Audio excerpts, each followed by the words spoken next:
I witnessed 1,000 homeless people start a war with each other in Ohio. We called it the Hobo War. I ran away from home when I was 14 and moved to Ohio for a bit just to find myself. When I got there, I realized that there was a sizable population of homeless people.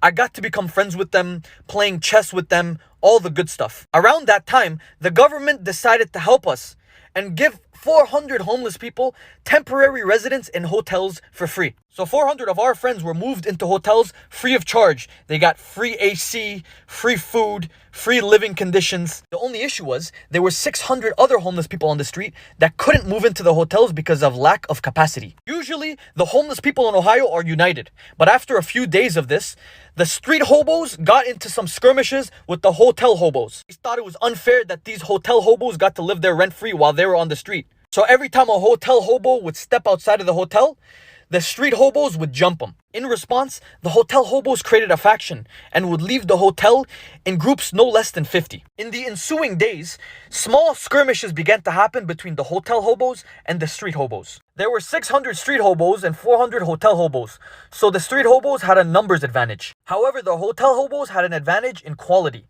They got a good night's rest, good food to eat, and nice shelter. So they were pretty balanced in all the skirmishes. The only issue was the street hobos were desperate and backed into a corner.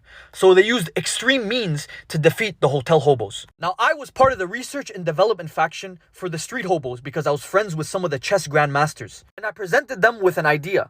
I just said, why don't you guys just poison the water source for the hotel? In retrospect, I probably shouldn't have recommended that, but the street hobos got really excited at the idea. At nighttime, a group of 5 of them infiltrated the roof of the hotel using ropes and then started pissing in the water tanks. The water reserves became poisoned and some people in the hotel got sick. The hotel hobos realized right away what was happening because they could recognize the taste of piss, and they took this as a declaration of all-out war. The following morning, 400 hotel hobos showed up outside the camp of the street hobos, catching us unawares. This was the climax of the Hobo War. 600 street hobos in unarmed combat versus 400 hotel hobos. The battle spanned 4 hours. They were using dirty agents, spies, human shields. The hotel hobos had slingshots at the 3rd story of the hotel, just chucking dirty socks, clothes, yarn, demoralizing the hotel hobos.